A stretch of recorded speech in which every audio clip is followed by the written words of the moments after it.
Kanang mga taong hingwarta, wa na'y mga baruganan, hain ganitong kwarta, adto sila mo, paning. Pero naidaghan di ang mga mangingilad na politisyan na pangayoon nila ang imong butar, ang imong boto, apan buko-bukuhon kanila kung makuha na nila ang imong pabor.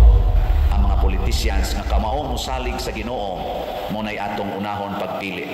Kanang musalig sa Ginoo, muagad sa Ginoo, dili magpakaginoo. Bakit yung ibang partido, bakit yung ibang magdagsasama ay hindi makapagbuo ng mabigat na tiket? Dahil po, ang kanilang iniisip lamang ay kung paano nila tutulungan ng kanilang sarili. Nagugulat sila, natatakot yata sila sa inyo eh. Dahil pagka nakita ang line-up ng alyansa, kung ano-ano na sinasabi. Kung mas mababa ang presyo ngayon ng pagkain, iboto natin yung mga kandidato niya.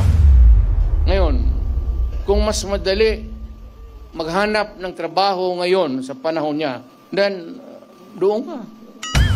Kung sa panahon na ito, kung pante ka na maglakad, na walang takot, nakakapagpasyal ka, baski saan, huwag mo nang bitawan si Marcos. Alam mo kung ako ang durugista, kung may ganoon ako, at bakit sa utak ko, bakit hindi? Total, kasama ko naman sa presidente sa hit-hitan. Dadagan, Balita News Update. At sa amin, nakapag-harvest na kami, kakatanim lang eh. So, hindi, buti na lang yung timing, hindi yung bago aanin, nakapag-anin. Okay. It's Or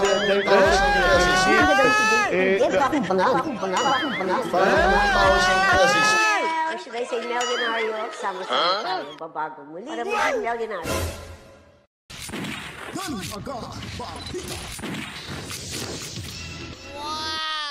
Alright, welcome back mga kabaitaan. Heto, nagbabalik na naman ho tayo. Kamusta ang lahat? At ngayon po ay may ipapakita naman ho tayong panibagong content, panibagong vlog sa araw na ito mga kabaitaan. At bago ho tayo magsisimula, lahat ng mga bumabati ho at lahat ng mga nanonood, lahat ng mga viewers, hi po sa inyong lahat. Pagkatapos na ho ng ating paksa at talakayan, saka ho natin ipapasok yung ating mga babatiin ho maya-maya mga kabaitaan.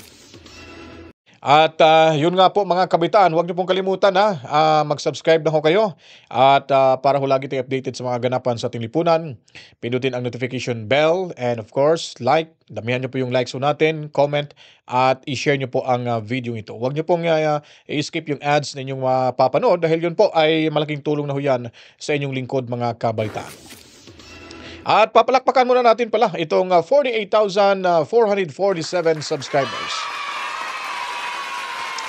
Matsalam ho ng marami sa inyong lahat. Assalamualaikum sa kapatid nating mga Muslim ho na nanonood dyan sa Mindanao, saan mang lupalop ng ating mundo. Mabuhay ho tayong lahat. Anyways, yung ibabahagi ho natin sa inyo ngayon ay yung pagkakaiba ho ng itong pag-iendorso ni Bonget at ni Tatay Digong Duterte. Kung ano nga ba yung pagkakaiba ho talaga. At sino po nga ba talaga ang ating papanigan. At of course, ako, supporter ako ni DDS o ng mga DDS o ni Tatay Diggs. Siyempre, doon ho tayo kay Tatay Diggs kasi maganda ho yung kanyang pagpapaliwanag ho. Pero kumpara ho dito sa kay Bonget, anyways, kayo na lang hong humusga. At maya-maya po, ipaparinig ho natin talagang yung alyansa ba yun? Alyansa ng Bagong Pilipinas. Ay nako, talagang pinatatamaan ho ni Father Shano Ubod. Kaya tapusin niyo po ang panonood nito hanggang sa dulo dahil meron tayong matutunan dito mga kabaitaan. Kaya, let's Gina! Hindi na tayo magtatagal mga kabaitaan. Heto na po, si Bonget! Parang na in the mood pa rin kayo dahil nakikita ko sa ngiti ninyo, parang Valentine's Day pa rin.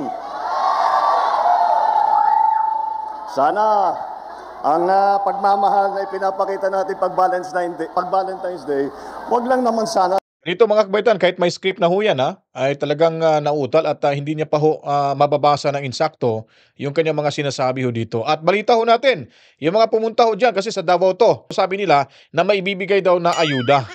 Diba? Gagamitin, may ibibigay daw. Ewan ko kung meron kasi impromptu ho natin itong pinapanood yung video, hindi natin napanood yung buo talaga mga kabaitan. Kumuha lang tayo ng clip ho dito sa hahambing ho natin sa diskarte sa pamamaraan ng pangangampanya ni Tatay Digong at itong si Bungit. At pag si Tatay Digong nagsasalita, mga kabataan, buhay na buhay yung mga tao kahit hindi pa ho yan na scripted o kung meron man, pero ang talas ng pag-iisip ni Tatay Diggs. Sa araw ng puso. Dapat araw-araw natin ipinapakita yan.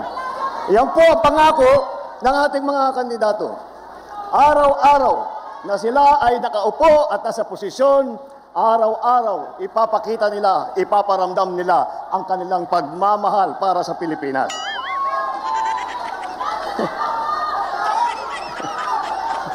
Nagsisigawan, kahit ano lang sinisigaw, ayuda, ayuda. Alam niyo po, nakakagulat kung minsan na ay pagka nagsimula ulit ang halalan, ang campaign period, nagugulat po kami na parang napakabilis. Ngunit nandito uli po tayo.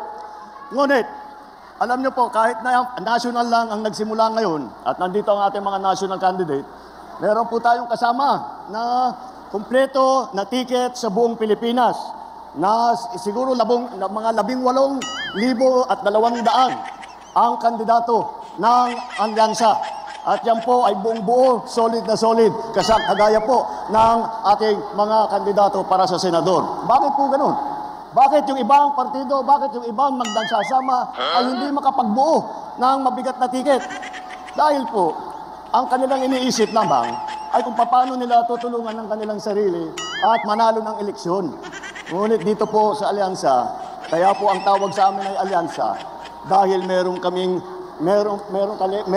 paniniwala na lahat ng kailangan gawin para sa ating bansa ay kailangan magtulungan lahat ng Pilipino, lalong-lalo na ang mga opisyal na magiging senador, lalong-lalo na ang mga nakaupo sa taas sa matataas na opisina. Alam niyo po, kung minsan nakikita natin yung ibang partido, hindi sila nagugulat sila, natatakot yata sila sa inyo eh. Dahil pagka nakita ang line-up ng alyansa, kung ano-ano na sinasabi, narinig lang natin ng isang araw.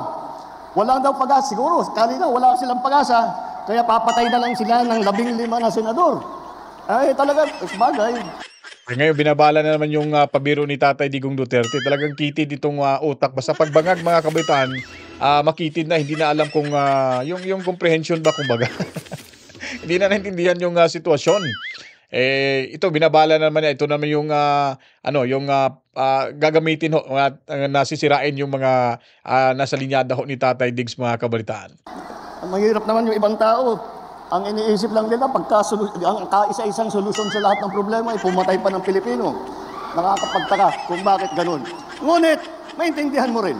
Dahil kung ako nga ay nasa kabilang partido at itong mga ito ang kaharap natin, ay mahihirap, sasabihin ko mahirap na kampanya ito dahil mabigat ang kalaban.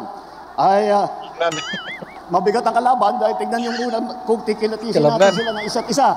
Napakatingkad po ng mga record nila, napakaganda ng kanilang mga naging performance sa kanilang iba't ibang inupuan na mga posisyon sa pamahalaan. Kapag naman, kaya isa-isa sila magaling, pinagsama-sama pa natin silang lahat, ay talagang nakakagulat na ang kanilang tibay at lakas. Tibay at lakas. Sipin niyo lang po, dito po sa ticket ng alyansa, 8 po ang naging senador na. Kaya alam na po nila yung trabaho. Sila po, si Senator Cayetano, Senator Lacson. Pero kung matatandaan nyo po, no, tingnan nyo po yung mga pagmumukha ng mga yung mga senatorial candidates dyan. Dati mga bumibira yan kay sa kanya sa pamilya. Ngayon inuto-uto, kasi uto-uto rin to, nagpapauto rin, mga kabalitaan. Kaya doon na hahantong yan. At malamang pagdating ng halalan ay manlalaki yung kanilang mga mata. Kasi yung mga iba pumunta daw dahil sa ayuda, mga kabalitaan. Ay nako, talaga discarding bulok. Senator Lapid, Senator Marcos, Senator Pacquiao, Senator Rubilla, Senator Soto, Senator Tolentino. Nakita nyo naman po. Itong si Tolentino at itong si Marcos Aimee ay hindi rin mapagkakatiwalaan. Naawa ako kay Aimee nito dati. Sabi ko parang hindi. Baka guguyuin at saka mabudol na naman tayo dito ni Aimee. At itong si Tolentino, talagang napakahaba ng nguso nito at balimbing talaga itong hinampak na to. Dati proud na proud ako nito Kasi nga, kumampi kay Tatay Diggs, pumunta sa naging kalyado. Ngayon, biglang bumaliktad. namamangka ng dalawang ilog mga kabalitaan. Napakahirap talaga. Ito, parang naging bobo siya dito mga kapitan sa kanya naging desisyon. Naging bobo siya dito eh. Malamang ho, makikpustahan po ako. Hindi na ho yun makakalustot si Tolentino mga kabaitaan. At ipapalit dyan ay si Marcoleta. O di kaya si Attorney Vic Rodriguez. Pero lahat, kailangan mga kapitan na iboto ho natin lahat. Siyam na senatorial candidates ng PDP Laban, diretso tayo sa Senado. Napapansin nyo ba dito mga kabaitaan? Ang nag-iingay lang ho dito itong si Bongit. Nagbabasa tapos minsan hindi pa tama yung binabasa. Walang kaingay-ingay ho dito. Napaka boring yung kanyang talumpati dito mga kabalitaan kasi hindi kasi marunong magdala, walang leadership mga kabalitaan. Nagsasalita siya, proud na proud siya nagsasalita pero wala siya ibang punto diyan yung binabasa niya lang mga kabalitaan. Importante makabasa lang, enough na sa akin to. Tapos yung mga tao doon nanonood, naghihintay sa ayuda. Bukod pa sa kanilang talino, bukod pa sa kanilang galing, bukod pa sa kanilang karanasan, may pagmamalaki po natin na sila ay walang bahid ng dugo ng mga pinatay na libo-libong Pilipino nung extrajudicial killing. Wala po silang kinalaman dyan sa mga ganyang klase. Wala sa kanila ang kasabwat sa pagbubulsa ng sako-sakong pera. Hindi marunong at magbasa pinagsamantalahan ang pandemya at nagbulsa ng maraming pera, pinabayaan na lang na yung ating mga kababayan ay magkasakit o mamatay. Wala rin sa kanila ang sip-sip sa China na tuwan-tuwa, sumisigaw. Tuwan-tuwa pagka yung ating mga Coast Guard ay binobomba ng mga malalaking barko. Fake news peddler pala to si Bongit kaya pala sa mga ginagawa na harang ang ating mga kaya pala yung mga bangag vloggers ay mahilig sa fake news. Isa rin pala tong amo nila mga kabalitaan. Naku po. Nanganak na. isda para at ninanakaw ang kanilang huli. Sila pinaglalaban po namin yan. Wala sa kanila ang nagtataguyod ng mga ng sentro ng krimen, sentro ng pagpapalapastangan ng mga kababaihan. Wala po sa kanilang kinalaman yung mahiwagang pogo na ang daming problemang binigay sa atin, ang daming sinaktan na ating mga kababayan. Tayo ngayon ay humaharap sa tinitingnan po natin kung saan ang tutunguan ng Pilipinas. Yan po ang halaga nitong eleksyon po na ito. Ang mahalaga ang eleksyon na ito dahil Dapat kasi sana sinama mo diyang vice cam. Sana pinatotohanan mo na yung vice cam na yan ay hindi totoo. At mali yung mga akusasyon laban sa kanila mula sa kampo ni Tatay Diggs Duterte. Ang problema, hindi mo sinama tinatakpan mo Nililihis mo yung usapin, Bongit. Kasi hindi mo masagot-sagot, hindi mo ma-explain, hindi mo yan mabanggit-banggit sa mga campaign rally nyo dahil nga may katotohanan kasi. Di ba? Huwag nyo kaming budulin kasi nadala lang kami sa pambubudol. Nabudol na kami ni Tamba. Ikaw, mas lalo kayong nabudol. 31 million na halos. Hindi naman lahat siguro ng 31 million na boto ay nabudol niya. Yung iba meron taga-suporta niya naman. Pero meron dito doon na maraming taga-suporta ni Sara Duterte na nabudol ho. Kaya dapat banggitin mo dyan yung BICAM report. Banggitin mo diyang Maharlika. Sana ba yung 50 million na ibinigay ng Land Bank? 25 million. 75 billion pala. Kasi 50 billion plus 25 billion, 75 billion mga kabalitaan. Nasaan na ba yun? Di ba? Yung pag-transfer nyo sa PhilHealth funds na ipinalik nyo dyan sa National Treasury pala. Saan na ba yun? Di ba? Marami pang bilyones na nawawala. Yung confidential funds mo, saan na rin ba yun? But hindi mo masagot-sagot dyan. Dapat, opportunity mo na mag-explain dyan para at least yung tao ay talagang maintindihan. Ba't hindi nyo isinama ho dyan mga kabaitaan? Ang ginagawa mo lang ay paninira lang ho sa kabilang partido mga kabaitaan. So anyways, lipat tayo dito kay Tatay Diggs. Panoorin natin kung gaano kasaya kahit kakaunti lang dumalo dyan kasi hindi naman lahat makakapunta kasi ilan lang. Kumbaga ilang yung capacity nito, hindi naman masyadong gaano kadami na pwede hong lahat ng supporters ni Tatay Diggs ay dadagsa ho dyan. Pero kahit ganoon lang ho sila kadami dyan, ay makikita ho natin hindi pa nga nakapagsalita si Tatay Diggs, ay talagang sumisigaw na ho yung mga naandyan na mga dumalo. Nung kay Bungit, naghihiyawan lang yun dahil nga sa Valentine's Day. Pagkatapos nun, wala na hong hiyawan, wala nang kaingay-ingay. Naglilitan niya na ho si Bungit. Dito, panoorin natin. Pakinggan ho natin tong si former President Rodrigo Roa Duterte.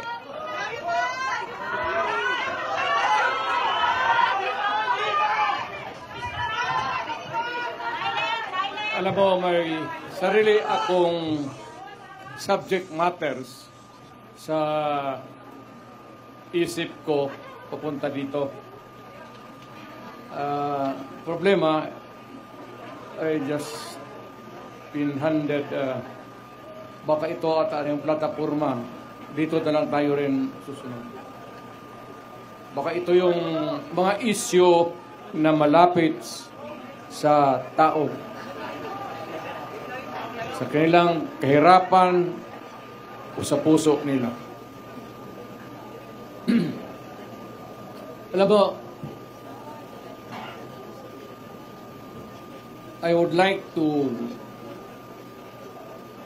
I do not want to criticize anybody. But, you know, however you do it, basta nandiyan ka sa gobyerno, ikaw yung nagdadala ikaw yung timon, talagang mahirap. And I can understand kung yung mga issue hindi ka agad nabibigyan ng, if it's a problem, it would take time. But apparently, itong sa panahon na ito, patong, yung solusyon, mahina ang dating. Alam natin yung issues. Meron natin pag-usapan dyan kasi lumalalim ang gabi. Alam ko kanina pa kayo. Basta dito, ang gusto ata plataforma na sasabihin,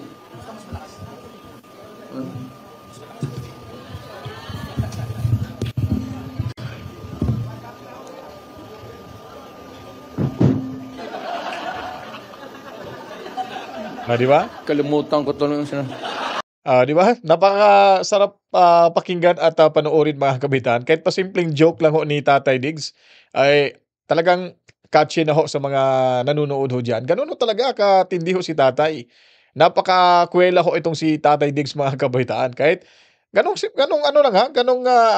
ginawa niya ay natatawa na ho itong mga kababayan ho natin. At dapat ho na suportahan ho natin yung PDP Laban kasi sila doon napakaseryoso nila eh. Dito tayo sa sa Maginoo pero medyo bastos.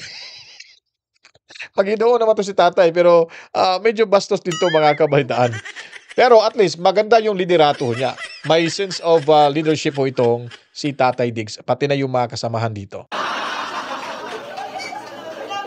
Well, sa madaling sabi, maraming issues.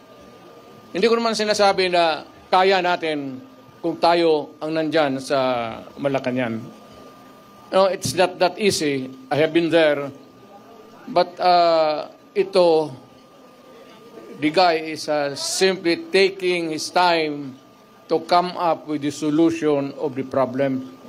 Ako kung sa panahon ko, sinasabi ko, total, we are endorsing the candidacies of so many bright Filipinos dito sa atin. Baka not the magic one, but makuha nila kung paano talaga bigyan ng solusyon. Kung yung presyo ng bigas, yung presyo ng pagkain para sa Pilipino mas bababa ngayon,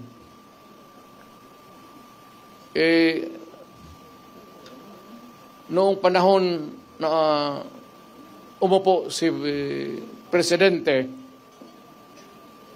kung mas mababa ang presyo ngayon ng pagkain, iboto natin yung mga kandidato niya. Nakikita mo naman, talagang almost hindi na kaya. Hindi kaya ng tao. Ngayon, kung mas madali maghanap ng trabaho ngayon sa panahon niya, then doon ka sa kanya, doon sa administrasyon. Kung sa panahon na ito, kung pante ka na maglakad, na walang takot, nakakapagpasyal ka, baski saan, huwag mo nang bitawan si Marcos. Piliin mo na yung kandidato niya.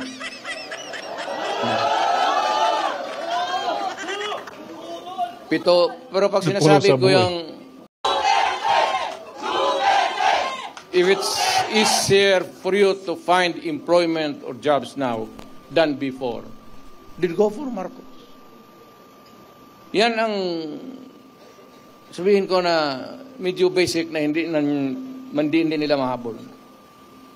Ngayon, kung bas minus yung droga at krimen ngayon kaysa noon, panahon niya, pag-upo niya, naabutan pa niya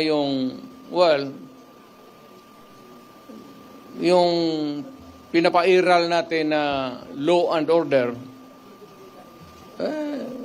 Kung kaya niya ito, kung kaya niyang putang ina. Napamura tuloy si tatay. Di ba? Ang sarap pakinggan. Alam mo kung ako ang durugista, kung may ganoon ako, at bakit sa utak ko, bakit hindi? Total, kasama ko naman sa presidente sa hit-hitan. So, yung baski yung mga pulis, pati military, medyo, sila? Because of the incongruity. Hindi magkasya eh. Meron isang presidente na talagang bangag.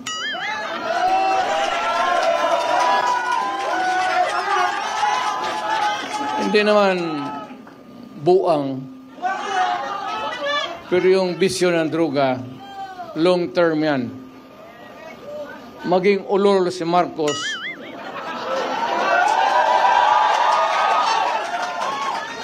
kung maybe constant heroin, aabot pa siguro siya ng 80. Pero pagdating sa panahon na yan, hindi na siya gumagalaw. Either nakatindig lang yan sa kwarto niya o natutulog. Si tatay, 80 na rin yan eh. Malakas ganito pa na rin. lang. Marami tayong problema. I think the Marcos government has fallen short of the expectations. Ako, hindi ko ma-compare kasi pwede kong sabihin, mas mabuti siya ngayon kaysa aking panahon. I can even concede na ganon ang nangyayari. Pero it would not be a good reason for you to solve the problem just because you're doing right, more rights than the wrong ones that the other guy had committed in the past. Na ibig sabihin niya, kung sabihin, wala yun si Duterte, mahina kasi ganun. Okay. But it's not me. It's the Filipino people. Ang tignan mo ang Pilipino, huwag kang magturo dyan sa mga kalaban mo, kagaya ko, kasi ako, hindi na ako kandidato. Ngayon, kung mag-usap tayo, ang pag-usapan natin kung ano ang mga tao na pwede nating gawin na makatulong sa atin, mailagay dyan sa Senado para paski batas na lang ang habulin natin or a policy that is enunciated by Congress, particularly about the drug problem and itong ekonomiya.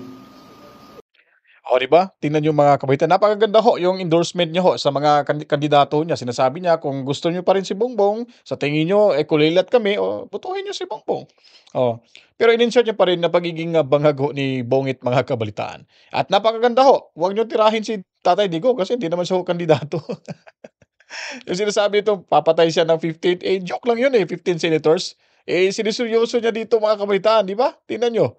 Talagang, at partida pa yan. Walang script yan si Tatay Diggs. Pilipino sa itang wikang Tagalog ho, yung kanyang pagkakasabi ho dito, pagbibigas o pagsasalita. Si Bungit may kopya na nga, hindi pa marunong magbasa. Utal-utal pa mga kabaitaan. Ha? Palakpakan, kasi perfect siya Talaga naman si Bungit O si Tatay Diggs, impromptu yan, walang script yan. Basta may may guide lang ho siya, may pointers lang ho siya dyan. May draft lang ho siya dyan, at okay na. Diretso na yan, diretso na. May patawa pang kasama mga kabalitaan. Itong ekonomiya mabigat to. Walang bright dito. But at least naman yung sabi ko pagkain, sana mahanapan nila ng paraan. Talagang tumataas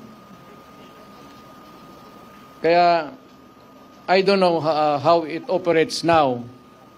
But if you continue to... So ayun po mga kabitan, so nakikita ho natin yung pagkakaiba ho, yung pag-endorso ni Tatay Diggs at yung mga sinasabi niya ho dito ay talagang may basis ho mga kabitan. Pero itong si Bongit, walang kabasi-basihan na yun nga, hinayaan daw pinatay namatay yung mga nabiktima ho sa COVID-19, yung pera daw at kung ano, pati yung kay Pastor Kibuloy, kahit anong mga sinasabi, inuhusgahan niya ho dito mga kabalitaan. Parang naniwala ho siya na may ginagawa talagang hindi maganda ito si Pastor Kibuloy. Kaya sinisintinsyahan niya na. At yun, nakikita ho natin, kayo na pong humusga mga kabaitaan. At ito yung pinaka-importante ho sa atin dito. Kailangan mapanood nyo po ang kay Padre Shano Ubod. Pakinggan ho natin to. Maraming natatamaan ho. Karamihan yung natatamaan ho dito ay yung partido ho, yung alyansa ng para sa Bagong Pilipinas. Panoorin ho natin. Dili tinuod nga mga butang adto silang isig katao, gamiton ang pamakak aron lang mapindaw ang ilang isig katao. Kay matod pas panultihon, kung ilan ang gibuhat sa uban, ila sad nang buhaton nimo. If they can do that to others, they can also do it to you. Muna ka na mga politicians nga magsigig-tigom og kwarta, purti ng mga datua, sukad lang nakatungtong sa politika. Naman na sa sila mga track record, mo sa ninakanindot sa social media. Nga naman, nagtanawa mo, tanawa, YouTube, Facebook. Mga komentary ba, malingaw ta karon, di na lisod ang pag-ila sa politician. Guided na ta. Naidaghan diha. Di mo nakasaligan ng uban pa na may fake news. Sige lang. Pero makita na to, unsaon man nila paghimo, unsaon na to paghimo. Na mga politicians nga, sigihag criticize. Tanan sila gi-criticize man gina. Nya itugbang-tugbang dayon unsa ilang gisulti kaniadto, unsa sa ilang gisulti karon. Kinsa ilang suod kaniadto, nya kinsa na ilang suod karon. Kanang mga taong hingwarta, wa nay mga baruganan. Hain ganitong kwarta adto sila mo panig. Kakita ganitag politisyan nga ingon ana, automatic i-cancel na nato. Ngano man karon pinangga ka ana kay eleksyon pa man, tanawa o niya inigabot na sa mulingkod na kalimta na ka ana, sama sa siyang gibuhat na kaniadto suod siya aning maong partido. Karon ang iyang gisaway nga partido mao na sa iyarong gidaig. Mga buangon na mao na ang mga politicians na dili ka maong mo appreciate og mumho din ana nato sila butaran. Karon ang ato mga politicians silang tanan mura sila kaning babae. Nihapak karon sila sa atong tiilan kay kitang mga butante kita na ron ang Ginoo para nila. Sugod na sila rally, siging rally, maghako na sila adlaw o gabi, di na sila hapit mga tug, siging pangayo sa atong mumho kanang one vote, mangayo sila. Pero naidaghan di ang mga mangingilad na politisyan na pangayoon nila ang imong butar, ang imong boto apan buko-bukuhon kanila kung makuha na nila ang imong pabor. Unsa may na sila? Kanang mga politicians nga naggamit og kwarta, naggamit og ilang gahom og ilang influensya nga haron lang gyud ta mobutar nila. Mao na sila'y atong likayan. Unsaon pag ila? kanang politicians nga nagsalig sa iyang kaugalingon, mauna sila yung mga giyawaan. Ang mga politicians nga kamaong musalig sa Ginoo, munay atong unahon pagpili. Kanang musalig sa Ginoo, muagad sa Ginoo, dili magpakaginoo. Makita na nato ilang track record. Karon nangayo sila natog mumho, one vote para usa nato. Ayaw pataka og hatag sa imong pagbutar, sa imong mumho. Gitawag nagsagrado na nato nga desisyon ang pagbutar. Siguro nato nga ang mumho mahatag nato ni adtong mapaubsanon. Mahatag nato ni adtong tawo maalagaron o ni adtong tawo nga maampuon o kanunay naghatag sa iyang kaugalingon para sa uban, dili pagpaburot sa iyang kaugalingon. Ang kaayuhan gikan sa yawanon nga gahom anaa sa atong pag-ampo o sa atong pagkamapaubsanon.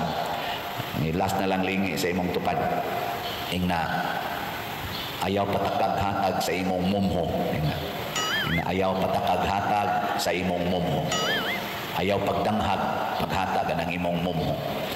Ayaw pagdangag. Kining yawa ug mauni mo atake sa tao, ang una niyang buhaton mosulod siya sa tao.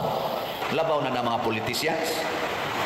Daghan be unsa may atong unahon kay mopili naman sa takaron. Unahon nato pagpangita ang mga politicians nga mas nahigugma sa nasod kaysa ilang kaugalingon.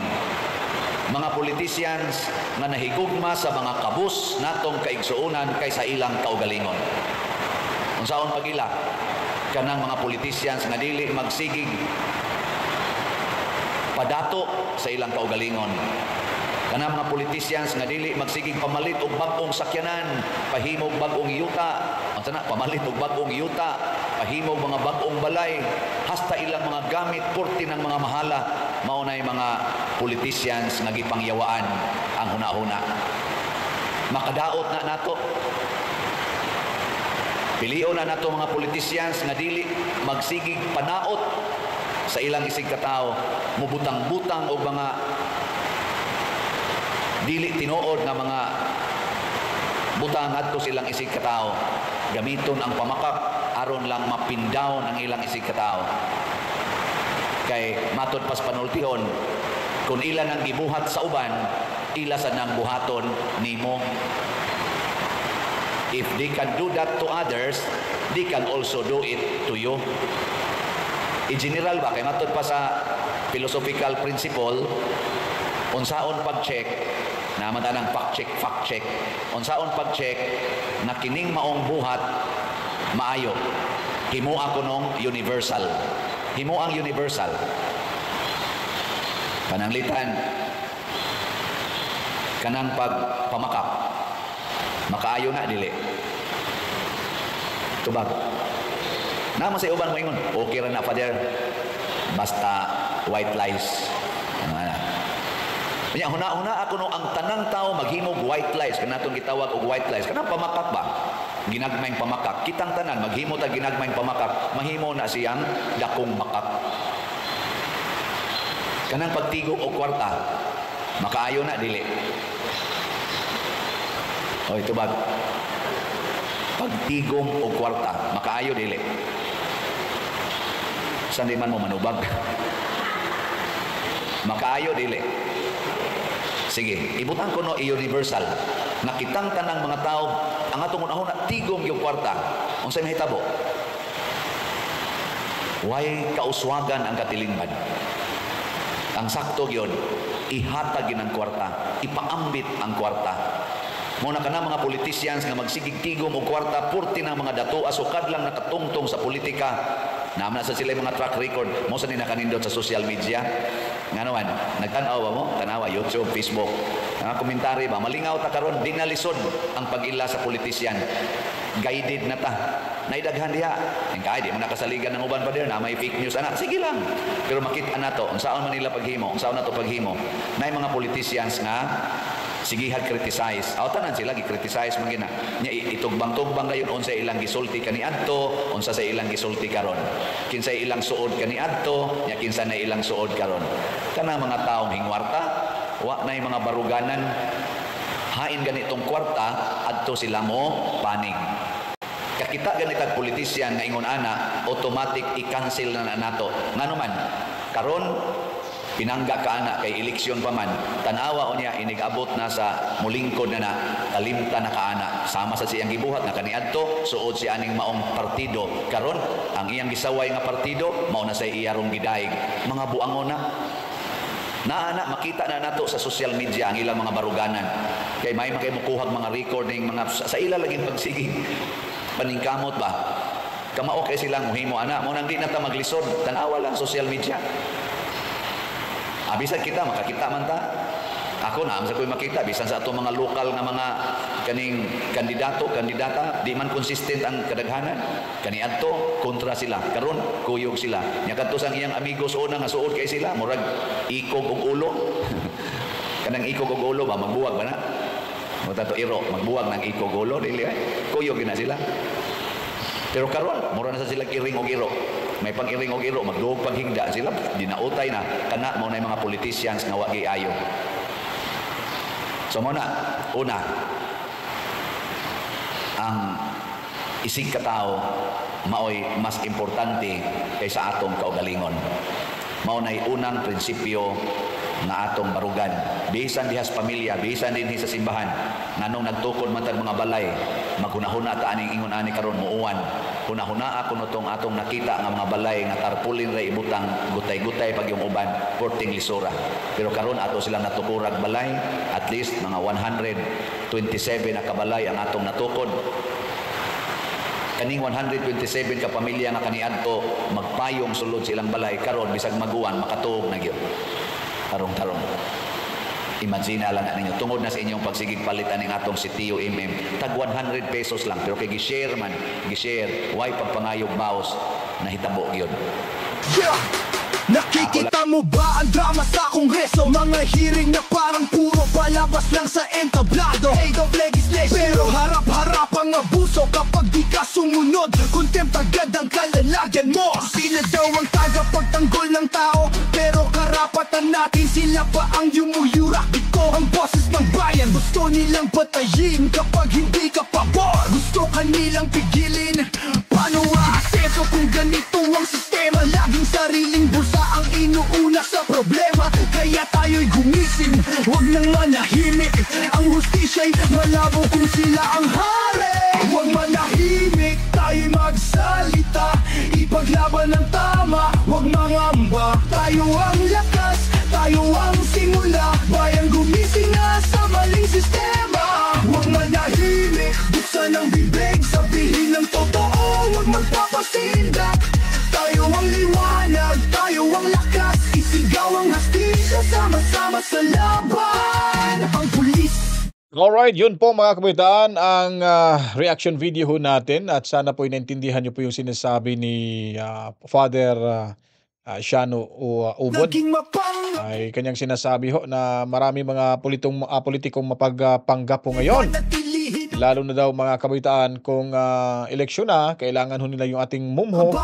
Yung ibig sabihin ng mumho, yung isang boto ho natin na mga kabataan. Kaya sabi niya dito, wag ho kayong magpakatanga, wag niyong ibigay yung boto ho ninyo sa mga politikong mahilig manira ho sa kapwa. At sa mga politiko hong ganid sa pera, sa posisyon, swapang sa pera, at yung mga politiko ho na nagpakayaman ho sila. Yung hindi daw makabayan, kung paano daw malalaman kung yung politiko ay makatao, makabayan, yung at saka makadiyos, yun pong hindi ho daw nagpapakayaman. Yung ganun pa rin sila, kung ano yung nasimulan, kahit paano may kunting pag-angat, pero hindi yung ganun kayaman. Huwag ka daw bumoto sa taong bumibili ng mga lupa, nagpapatayo ng maraming bahay, mga ano pang mga resort ba dyan, at of course bumibili ng mga mamahaling sasakyan. Gaya na lang ni Abante Atras mga kabaitaan na napakayaman talaga. At itong si Kimbo mga kabaitaan. So yun po, kailangan ho maging wais tayo sa darating na halalan at nakikita nyo na rin po kung paano ho ang diskarte sa pag-endorso ni Tatay Diggs sa kanyang pagdala ho sa PDP Laban senatorial candidates. Kumpara ho itong si Bongit na talagang grabe yung paninira ho. At iniisip nila na wala daw, kulilat daw yung PDP Laban. Titignan ho natin.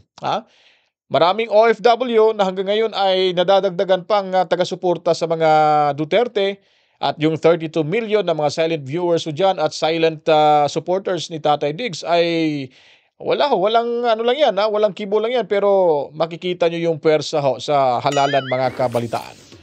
Kaya po, para ho tayo manatiling maging matatag, kailangan yung ating isipan, yung ating puso ay dapat ho magkaisa. Lalo na ho sa kinaharap ngayon ni VP Sara Duterte na pagkatapos ng eleksyon, saka gagawin yung impeachment trial.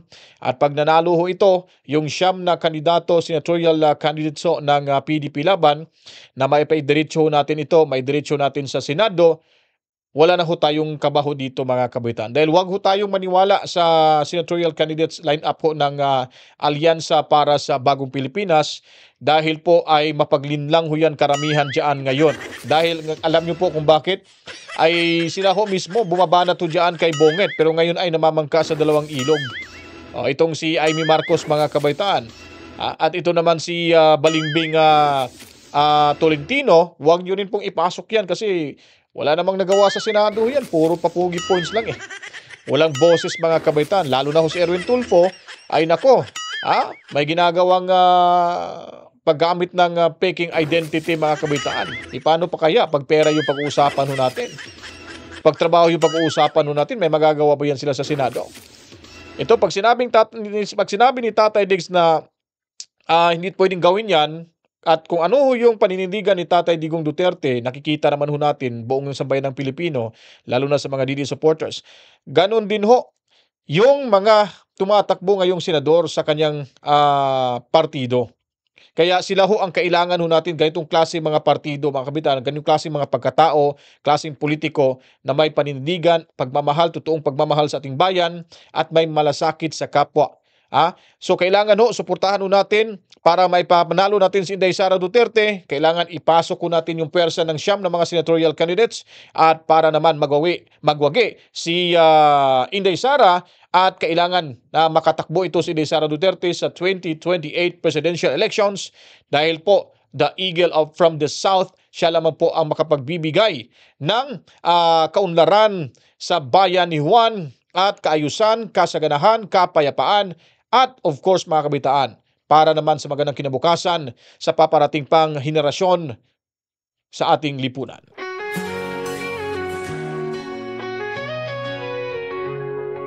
Born beneath the southern skies, a flame within her soul, a woman of resilience, her spirit brave and bold. They tried to dim her brightness, to keep her on the ground, but like an eagle soaring high, she turned it all around. Whispers rose to thunder, but she would not concede. With every step she paved the way in words and daring deeds. She's the eagle from the south, wings spread wide against the sun. Through the storm she lifts us up, her journey's just begun.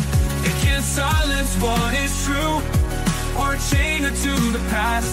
Rising high, she leads the way, the eagle from the south.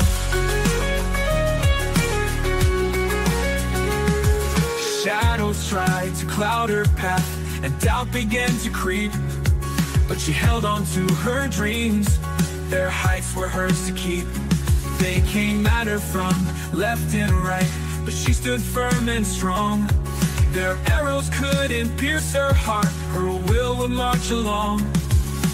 Mountains rose before her, rivers deep and wide, but she forged on undeterred, with us all by her side. She's the eagle from the south, wings spread wide against the sun. Through the storm she lifts us up, her journey's just begun. They can't silence what is true or chain her to the past. Rising high, she leads the way, the eagle from the south.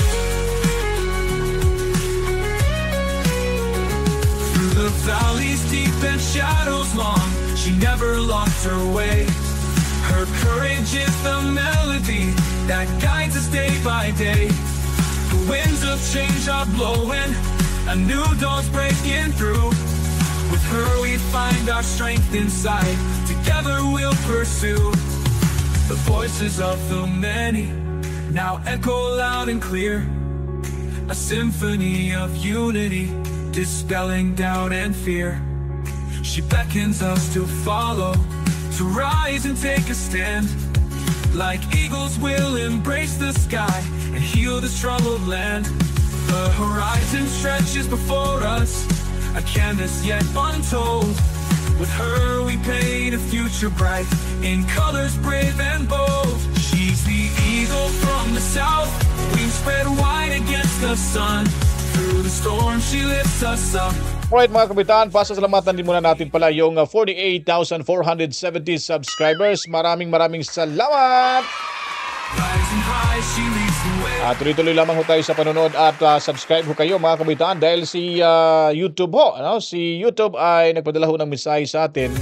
63% daw ay hindi yung nanonood at nanonood lang na hindi pala nakapag-subscribe, kaya subscribe na ho kayo para mas lalo ho tayong dumami dito sa ating munting bahay mga kabalitaan. Kaya tayo po ay magtulungan lamang at kailangan ho di ba?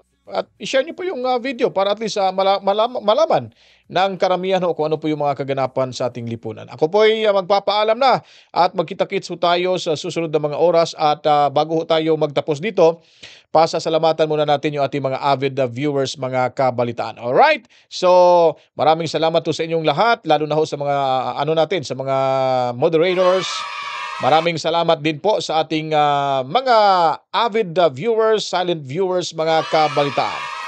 And then maraming salamat din naman po sa mga hindi nag-skip ng ads. Mabuhay ho tayong lahat. At of course, matsalam din sa panonood ni Mommy Rose at Daddy Birding Tobias Family Tubi dyan sa Cebu City sa kanilang widescreen. Dahil yung Danagan Balita sabi nila ay parang medisina na rin. Parang medisina na hindi ho mabibili sa kahit saang butika ho mga kapitan sa ating bansa. Dahil tayo daw ay nakapagbigay ng sigla at saya.